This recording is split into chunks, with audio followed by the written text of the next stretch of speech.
నమస్తే అందరికీ. మీరు చూస్తున్నది డిచ్పల్లి శ్రీ సీతారామచంద్ర స్వామి వారి దేవస్థానం. ఇది డిచ్పల్లి గ్రామం, నిజామాబాద్ జిల్లా. మనం చూడొచ్చు స్వామివారి ఊరేగింపు రథం వెనుక శ్రీ సీతారామచంద్ర స్వామి వారి కళ్యాణ మండపం. ఇది ఆలయ ప్రధాన ద్వారం. చూడొచ్చు ఆ శిల్ప కళాతోరణం కాకతీయుల కాలంలో ఏ విధంగా శిల్పాలు చెక్కడం జరిగింది అనేది. బ్రహ్మోత్సవాలు జరుగుతున్న సందర్భంగా భక్తుల రద్దీ సాధారణంగానే ఉంది. మనం మెట్ట ద్వారా వెళ్తున్నప్పుడు మనకు ఎడమ వైపున గోశాల ఉంది. హిందూ సాంప్రదాయం ప్రకారం గోమాత దర్శనం అనంతరం ఆలయ దర్శనానికి వెళ్తూ చూడొచ్చు మనం. దేవాలయ ప్రధాన ద్వారం ఇది. దీని కుడివైపున ఎడమ వైపున 2 రూమ్లు ఉంటాయి. చూడొచ్చు ఆలయ ప్రాంగణంలో శేష నాగు పైన శ్రీకృష్ణుడి ప్రధాన ప్రతిమ చూడొచ్చు. ఇది పచ్చని ప్రకృతి ఒడిలో ఆలయ ప్రాంగణం చాలా సౌందర్యంగా వింత అనుభూతిని కలిగిస్తుంది. ఈ ఆలయ ప్రాంగణం చూడొచ్చు. ఇది గర్భగుడి లోపల స్వామివారి తేజస్సు చూడండి.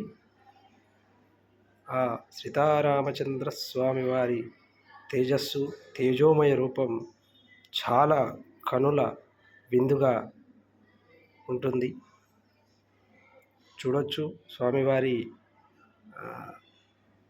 ఆ రూపం ఎంత విరాజిల్లుతుందో, ఎంత సౌందర్యంగా ఉందో.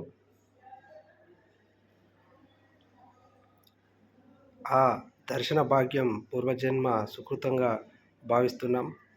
చూడొచ్చు పక్కనే ఉన్న కొలంలో నాట్య మండపం చూడొచ్చు మనం. అలాగే ఇక్కడ చాలా ఫిలిం షూటింగ్స్ కూడా జరుగుతాయని అక్కడున్న గ్రామ ప్రజలు చెప్పడం జరిగింది. చూడొచ్చు ఆ ప్రకృతి ఎంత అందంగా ఉంది. ఆ ప్రకృతి, ఆ చెరువు మధ్యలో ఆ నాట్య మండప విశిష్ట ఎంతగానో ఉంది.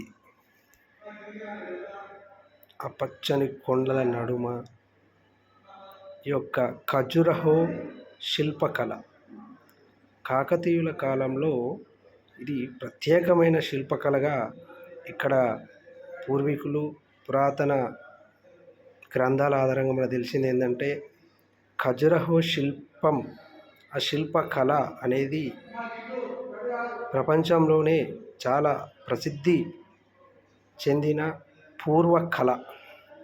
చూడొచ్చు ఆ కళ ఎంత చూడముచ్చటగా ఉందో.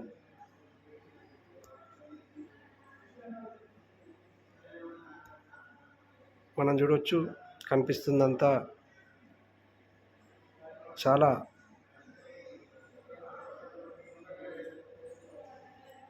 మంచి కళ.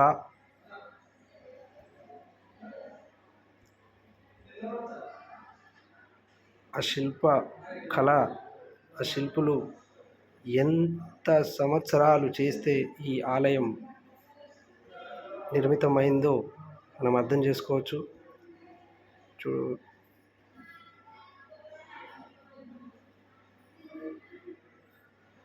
చూడండి స్వామివారి దివ్య దర్శనం, నిజరూప దర్శనం.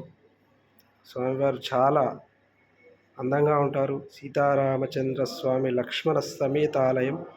Thank you for watching. Subscribe.